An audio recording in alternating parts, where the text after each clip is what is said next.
Friends, स्वागत है आप सबका जीके स्टडी में। आइए आज हम लोग देखेंगे जो बिहार बोर्ड के क्लास 10th का 10/9/5/2024 को जो एग्ज़ाम हुआ है साइंस के पेपर का, उसके ऑब्जेक्टिव प्रश्नों का हल और आप आंसर की मिला लीजिए आपका कितना मार्क्स आ रहा है। कुल ऑब्जेक्टिव की संख्या है आपका 80, जिसमें से आपको 40 बनाना है। तो देखिए, मैं इसमें 40 से प्लस आपका मिलवा दे रहा हूँ और आप मिला लीजिए कि आपका कितना सही होने वाला है और कितना गलत होने वाला है। सेट जी है, प्रूफ के साथ लाया हूँ। ये आपको सेट जी जिनका होगा वो मिला लेंगे, बाकी लोग प्रश्न से मिलाएंगे। ठीक है दोस्तों, अगर चैनल पे आप नए हैं तो चैनल को सब्सक्राइब और शेयर ज़रूर कर लीजिएगा। आइए चलते हैं प्रश्न की ओर। देखिए, पहला प्रश्न है, ग्लूकोज में कार्बन के कितने परमाणु होते हैं? तो देखिए C6H12O6। तो ग्लूकोज के कितने परमाणु हैं देख लीजिए। ऑप्शन 6 हो जाएगा आपका सही जवाब। How many carbon atoms are there in a glucose? There are 6 atoms in a glucose. देखिए दूसरा प्रश्न, क्षारीय विलयन का पीएच मान कितना होता है? कोई भी क्षार जो होगा 7 से अधिक ही ना होगा। अम्ल का 7 से कम होता है और उदासीन का 7 होता है। देखिए, ये सक्षमता देने वाले जो शिक्षक हैं वो भी देख सकते हैं, क्योंकि इन प्रश्नों में से भी प्रश्न आता है सक्षमता में, या अदर जनरल कंपटीशन की तैयारी करने वाले के लिए भी ये उपयोगी हो जाएगा। साइंस से इसी से प्रश्न बनता है। तो क्षारीय विलयन का पीएच मान कितना होता है? तो 7 से अधिक होता है। What is the pH value of basic solution sodium carbonate solution? More than 7। Okay, चलिए नेक्स्ट पे चला जाए। देखिए ये थोड़ा धुंधला सा आया है। इसमें देखिए 4 नंबर में किस प्रकार का लवण है? ये PbOH NO3 किस प्रकार का? तो ये क्षारीय लवण है। मिल्क ऑफ मैग्नीशिया का पीएच मान कितना होता है? तो 10.8। ये प्रश्न दरोगा में बहुत बार पूछा गया है। एसआई के एग्ज़ाम में, बिहार एसआई के एग्ज़ाम में ये प्रश्न बहुत बार पूछा गया है। इसे आप लोग स्टार लगा लीजिए आगामी परीक्षाओं के लिए, बीपीएससी के लिए भी। ठीक है, चलिए नेक्स्ट प्रश्न पे चला जाए दोस्तों। नेक्स्ट प्रश्न, निम्न में कौन एक से अधिक अम्ल बना सकता है? इसका जवाब दोस्तों मैं नहीं दे सकता, इसे स्टार मार्क कर लीजिए। अगर किसी को पता है तो वो कमेंट बॉक्स में दे सकता है। केमिस्ट्री से प्रश्न है। देखिए नेक्स्ट है, निम्न में से कौन अक्रिय गैस है? ये बच्चा गलत मार दिया है। इसमें से अक्रिय गैस पूछा है, नोबल गैस। तो कौन सा हो जाएगा? जेनन हो जाएगा आपका आंसर। नेक्स्ट प्रश्न, निम्न में से किसे पौधे का प्रकाश संश्लेषी इकाई कहते हैं? प्रकाश संश्लेषी इकाई क्या है? क्लोरोफिल है। चलिए नेक्स्ट प्रश्न पे चला जाए दोस्तों। देखिए, किस लेंस का उपयोग कर दीर्घ दृष्टि दोष को संशोधित किया जाता है, यानी दूर दृष्टि दोष को? देखिए, which lens can be use for correction of hypermetropia? तो मैंने बोला था ना, दो के लिए 3। देखिए इसका मैं ट्रिक बता रहा हूँ। 2 का 3 और 3 का 4। तो निकट, निकट, निकट में 3 वर्ड है तो 4 वर्ड वाला लेंस यूज होगा। अवतल, अवतल। ठीक है दोस्तों।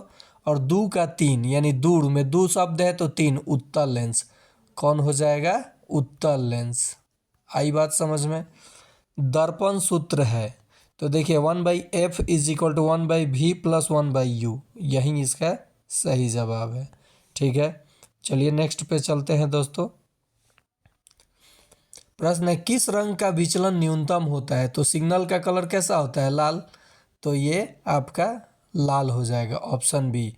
पूछता है कि किस रंग का विचलन सबसे अधिक होता है? तो आंसर हो जाता बैंगनी। क्या हो जाता है? बैंगनी। ठीक है दोस्तों। देखिए, सर्च लाइट का परावर्तक सतह होता है। आप अपने टॉर्च जो है चाहे सर्च लाइट है वो कैसा होता है? तो अवतल होता है। क्या होता है? अवतल हो जाता है। देखिए नेक्स्ट है, अतिभारण के समय विद्युत परिपथ में विद्युत धारा का मान बहुत कम हो जाता है। सही जवाब है। चलिए नेक्स्ट प्रश्न पे चला जाए दोस्तों। गोलीय दर्पण में फोकस दूरी f एवं वक्रता त्रिज्या r के बीच क्या संबंध होता है? तो होता है f is equal to r by 2। देखिए ये आपका कहीं है नहीं है तो इसे क्रॉस गुना कर लीजिए, यानी 2f is equal to r बराबर 2f कहीं है तो यहीं आपका सही जवाब हो जाएगा। हजामती दर्पण की सही क्रिया होने के लिए उचित शर्त है बहुत छोटा वक्रता त्रिज्या, बहुत बड़ी वक्रता त्रिज्या, बहुत छोटा द्वारक। तो यहाँ पे हो जाएगा बहुत बड़ी वक्रता त्रिज्या। ठीक है, इसे देख लीजिएगा, ये स्टार मार्क कर लीजिए। ओके, नेक्स्ट देखिए, एक अपसारी दर्पण जल में डुबोने पर व्यवहार करता है। इसे मिटा करके अथी करने दीजिए। ठीक है, आपको मिटा के बताते हैं। बोला है कि a diverging mirror dipped in water behave as convex mirror, अपसारी और उपसारी। अपसारी तो ये कैसा व्यवहार करने लगेगा? उत्तल दर्पण की तरह। कैसा व्यवहार करेगा? कॉन्वेक्स मिरर की तरह। चलिए नेक्स्ट प्रश्न पे चला जाए दोस्तों। मानव शरीर की सबसे लंबी कोशिका है न्यूरॉन। ठीक है, मानव मस्तिष्क का औसत भार होता है 1.4 kg। एक लिंगी पादप का उदाहरण है पपीता। क्या है? पपीता। ठीक है, नेक्स्ट चला जाए। 19 प्रश्न हो गया। निम्नलिखित में से ट्रिप्सिन एंजाइम का कार्य है, ट्रिप्सिन है ना, प्रोटीन का पाचन करना। किसका? प्रोटीन का पाचन करना। मनुष्य के आहार नाल में अवशेषी अंग है, अपेंडिक्स। अवशेषी अंग क्या बोला है? Alimentary canal. ये बायो का प्रश्न है, इसे स्टार मार्क कर लीजिए और आप जवाब दीजिएगा कि इसका आंसर क्या होगा। हेमोग्लोबिन की कमी से कौन सा रोग होता है? ये गलत मारा है बंदा, एनीमिया होता है। हेमोग्लोबिन की कमी से क्या होता है? एनीमिया होता है। चलिए नेक्स्ट पे चलते हैं। बीजांड की ओर और पराग नलिका की वृद्धि का कारण है। ये बायो का है, इसे स्टार मार्क कर लीजिए और किसी बायो के टीचर से आप पूछ सकते हैं, मतलब उतना बायो मेरा स्ट्रांग नहीं है।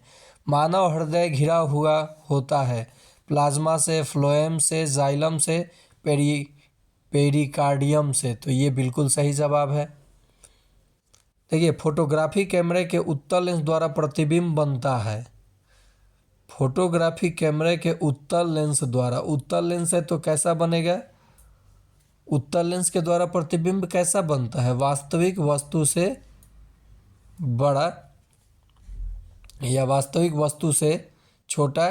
काल्पनिक तो बनेगा नहीं, इनमें से कोई नहीं होगा नहीं। वास्तविक वस्तु से बड़ा, वास्तविक वस्तु से छोटा। तो वास्तविक और वस्तु से छोटा। चलिए नेक्स्ट देख लिया जाए। एक उत्तल लेंस के निचले आधे भाग में कागज चिपका देने पर प्रतिबिंब, एक उत्तल लेंस के आधे निचले भाग में कागज चिपका देने पर प्रतिबिंब सीधा बनेगा, आधा बनेगा, कम चमकीला बनेगा। तो सीधा बनेगा। ठीक है, 1 माइक्रो एम्पियर विद्युत धारा कितने? तो ये 10⁻⁻6 एम्पियर के बराबर होता है। किसी छड़ चुंबक के अंदर चुंबकीय क्षेत्र रेखाओं की दिशा क्या होती है? छड़ चुंबक है, किसी छड़ चुंबक के अंदर होगा, अंदर। ठीक है, अंतर नहीं, यहाँ अंदर होगा। इंग्लिश में आप देख सकते हैं आगे, तो अंदर। तो ये उल्टा हो जाता है, नॉर्थ टू साउथ नहीं होता है, साउथ टू नॉर्थ हो जाता है, दक्षिण ध्रुव से उत्तर ध्रुव की ओर। ये आपका आंसर सही हो जाएगा। देखिए इंग्लिश में आप देख सकते हैं, what is the direction of magnetic field lines inside, मतलब अंदर, अंदर बात कर रहा है। ठीक है दोस्तों, चलिए नेक्स्ट चलते हैं। 29, एक धारा परिवाही सीधे तार के कारण चुंबकीय क्षेत्र की अभिदिशा किस नियम से प्राप्त होती है? तो फ्लेमिंग के किस हस्त नियम से? ये आप कमेंट में जवाब दीजिएगा इस प्रश्न का। ठीक है, निम्नलिखित में कौन प्राकृतिक संसाधन है? मृदा, वायु, जल। तो ये सभी प्राकृतिक संसाधन है। आइए नेक्स्ट पे चलते हैं। कांच के एक प्रिज्म पर लाल एवं हरे रंगों की समानांतर किरणें आपतित होती हैं। निर्गत किरण पुंज होती है अपसारी, अभिसारी। बोला है प्रश्न, a parallel beam of red and blue light is inside and glass prism, the emergent beam of रे विल बी कन्वर्जेंट यानी अभिसारी। कांच के प्रिज्म पर लाल एवं हरे रंग की, तो ये कन्वर्जेंट हो जाएगा, सॉरी अपसारी फैलता है, डाइवर्जेंट हो जाएगा। घरेलू बिजली संयोजन में प्रयुक्त 3 रंगों के तारों का नाम है उदासीन, धनात्मक और ऋणात्मक। ये आपका सही जवाब है। चलिए नेक्स्ट प्रश्न पे चला जाए। निम्नलिखित में कौन पुनरुद्ध भवन का उदाहरण है? यानी अपने आप अब टूट करके फिर से वो एक नया जीव बना लेता है, तो कौन है? अमीबा। मानव युग्मक में गुणसूत्रों की संख्या होती है, देखिए युग्म नहीं पूछा है, गुणसूत्रों की संख्या, तो 46।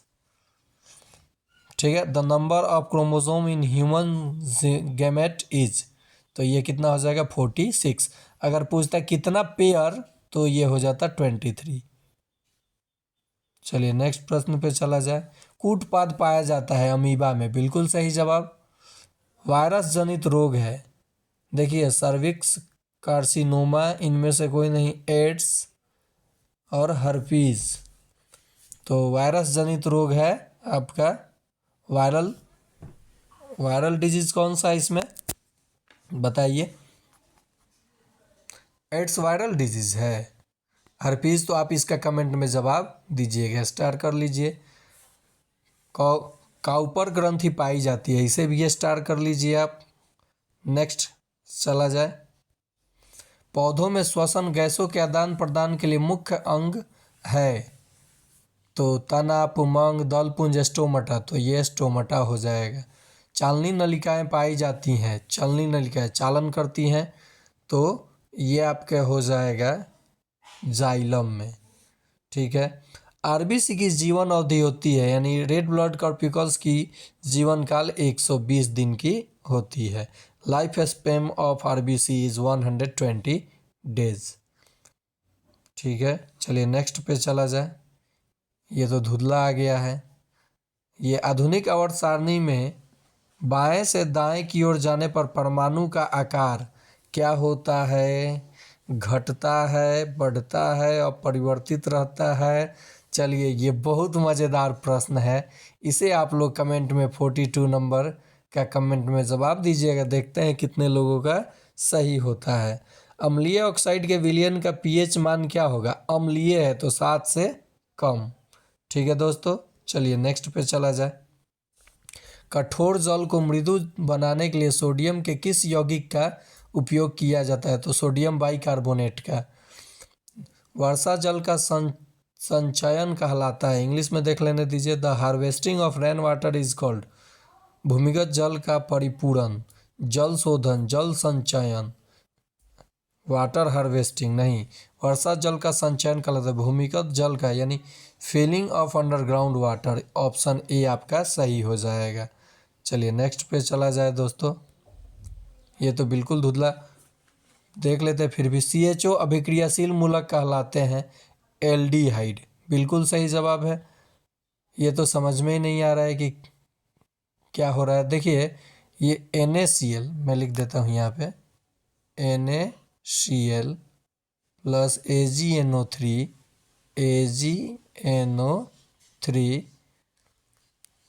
और AgCl, ये मिलकर बना लिया। फिर ये द्विविस्थापन क्या है? द्विविस्थापन, बी हो जाएगा आपका सही जवाब। ठीक है। बोला है कि किस प्रकार की अभिक्रिया है, तो ये द्विविस्थापन है, क्योंकि 2 तत्वों का वो आदान प्रदान किया हुआ है। नेक्स्ट, आधुनिक आवर्त सारणी में वर्ग 17 के तत्व कहलाते हैं हैलोजन्स, संक्रमण धातु, क्षार धातु, दुर्लभ धातु। तो हैलोजन्स ये आपके आंसर सही है गलत है आप कमेंट में जवाब दीजिएगा। संक्रमण धातु हैलोजन्स, तो हाँ हैलोजन्स ही सही है शायद। चलिए नेक्स्ट पे चला जाए। फ्लेमिंग के वाम हस्त नियम की अंगूठा किस दिशा अंगूठा की दिशा संकेत करती है, तो ये बल का, किसका, बल का। ठीक है दोस्तों। विद्युत बल्ब में कौन सी गैस भरी होती है, तो निष्क्रिय गैस यानी इनर्ट गैस उसमें भरी होती है। कैल्शियम आवर्त सारणी के किस वर्ग का सदस्य है, तो ये पहले वर्ग का सदस्य है। वर्ग पूछा है, ये वर्ग, ठीक है, ऐसे वाला ये वर्ग, और ये है कॉल्यूम आवर्त। नेक्स्ट चला जाए। क्लोरीन के परमाणु के बाह्यतम कक्षा में इलेक्ट्रॉनों की संख्या कितनी होगी, तो क्लोरीन 17 होता है, 2 8 10 हो गया, ये 7, तो आंसर बिल्कुल सही है। निम्नलिखित में कौन सा असंतृप्त हाइड्रोकार्बन है, तो असंतृप्त CnH2n, तो 2 2 2 4, ये आपका बिल्कुल सही जवाब है C2H4। निम्न में कौन सा यौगिक ईंधन के रूप में इस्तेमाल किया जाता है, एथेनॉल, इथेनाइल अम्ल, इनमें से कोई नहीं, या प्रोपेनॉल। कौन सा ईंधन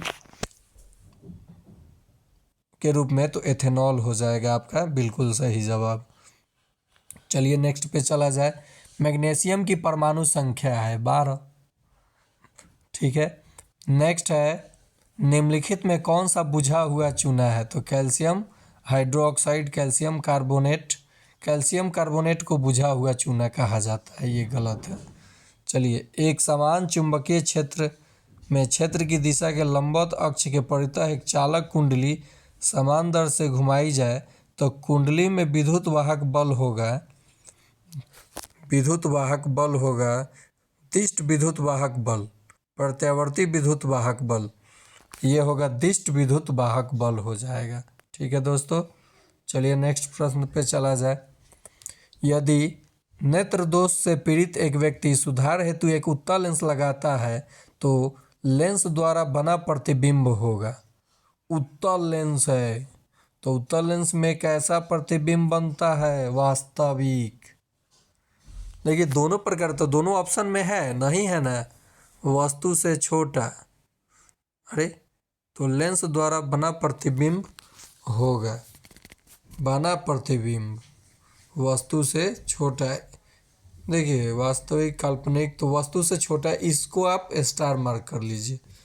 विद्युत हीटर विद्युत के मुख्यतः किस प्रभाव पर, तो ये चुंबकीय प्रभाव पर, नहीं, गलत, जूल के उष्मीय प्रभाव पे काम करता है। विद्युत हीटर विद्युत के मुख्यतः किस प्रभाव पर आधारित है, तो उष्मीय प्रभाव पर आधारित है। चलिए नेक्स्ट प्रश्न। वायु में रखा एक कांच का प्रिज्म आपतित किरण को मोड़ देता है। कांच का प्रिज्म किधर मोड़ेगा, विलंब की ओर, आधार से दूर आधार की ओर मोड़ देता है। ठीक है। नेक्स्ट, वर्ण विक्षेपण असंभव है। जल में, कांच में, निर्वात में, फाइबर में। कह रहा है वर्ण विक्षेपण, डिस्पर्सन इज इम्पॉसिबल इन, तो निर्वात में। कहाँ, निर्वात में। एमीटर को विद्युत परिपथ में कैसे जोड़ा जाता है, श्रेणी क्रम कहीं है, सीरीज में जोड़ा जाता है। और वोल्ट मीटर को समांतर क्रम में जोड़ा जाता है। चलिए नेक्स्ट प्रश्न देख लिया जाए। टंगस्टन निम्न में से किस ताप पर पिघलता है, तो 3500 डिग्री सेल्सियस तक ये बर्दाश्त कर जाता है, यानी 3500 डिग्री सेल्सियस। अस्थायी चुंबक बनाने के लिए नरम लोहे का प्रयोग किया जाता है। नाइट्रोजन आधुनिक आवर्त सारणी के किस वर्ग का सदस्य है, तो 15वें वर्ग का ये सदस्य है। चलिए नेक्स्ट प्रश्न पे चला जाए। प्रकृति में मुक्त अवस्था में पाई जाने वाली धातु, the metal which is found in free state in nature is gold. Gold का symbol Au। Latin name aurum, English में AUUM। The first 2 letter is the symbol of gold. शुद्ध सोना होता है 24 कैरेट का। आवर्त सारणी में सबसे अधिक विद्युत ऋणात्मक तत्व, ये कंपटीशन के एग्जाम में पूछे जाने वाला बहुत ही महत्वपूर्ण प्रश्न जो कि है फ्लोरीन। ठीक है। चीनी का रासायनिक सूत्र होता है, तो ये कौन नहीं जानता है भाई, चीनी सब लोग खा रहे हो, लेकिन देखना किसी को खाते खाते चिनिया रोग ना हो जाए, मधुमेह। तो हाँ 10th क्लास में है, मधुमेह के रोगी को किस चीज़ का इंजेक्शन दिया जाता है। चलिए नेक्स्ट प्रश्न पे चला जाए दोस्तों। निम्नलिखित में किस धातु को किरोसिन में डुबा के रखते हैं, सोडियम। इसकी परमाणु ये सिंबल Na, क्योंकि नेट्रियम इसका लैटिन नाम होता है। परमाणु संख्या 11 और द्रव्यमान संख्या 23। हेमेटाइट किस धातु का अयस्क है? तो लोहे का अयस्क है। संतरा में कौन सा तो खट्टा होता है? संतरा सिट्रिक अम्ल। चलिए नेक्स्ट प्रश्न पे चला जाए। अम्लीय वर्षा का पीएच मान होना चाहिए 5.6 से कम। पित्त रक्त का स्त्राव होता है यकृत से। बिल्कुल सही जवाब। देखिए बायो वाले में मैं कंफ्यूज रहता हूँ, आप लोग देख लीजिएगा। शुद्ध या ऑक्सीजन युक्त रक्त को हृदय से शरीर, ये बायो है, देख लीजिएगा। निम्नलिखित में किसे बर्थ हार्मोन कहा जाता है? तो ऑक्सीटोसिन। देखिए एक फीमेल में अगर दूध उत्पादन, स्तन में दूध का उत्पादन होता है तो ये ऑक्सीटोसिन या मसल्स से रिलेटेड जब प्रेगनेंसी होती है तो उस समय में, तो इसीलिए इसको क्या बोला जाता है? Birth hormone. सही है, ऑक्सीटोसिन। वैसा पोषण जिसमें जंतु अपना भोजन ठोस एवं तरल रूप में लेता है उसे क्या कहते हैं? तो हम लोग कहते हैं प्राणी पोषण। विकासीय दृष्टिकोण से हमारी समानता किससे अधिक है? किस चिंपैंजी से? चलिए नेक्स्ट प्रश्न और अंतिम। अगर आपको ये वीडियो पसंद आया हो और आप आंसर मिला लिए हो तो आगामी 2025 क्लास 10th वाले भी इसे ज़रूर देखेंगे और जुड़ जाएंगे इस चैनल के साथ। मैं क्लास 10th का साइंस, सोशल साइंस का ऑब्जेक्टिव और मैथ्स सब कराऊंगा बारी बारी से। वाष्पोत्सर्जन की क्रिया पाई जाती है पौधों में। शरीर में भोजन का पचना किस प्रकार की अभिक्रिया है? तो यह है उपचयन अभिक्रिया है, ऑक्सीडेशन है। निम्नलिखित में कौन उत्पादक है? तो घास। तो आज के लिए इतना ही। उम्मीद करते हैं आपको ये अच्छा लगा होगा। अगर अच्छा लगा है तो लाइक शेयर सब्सक्राइब ज़रूर करें।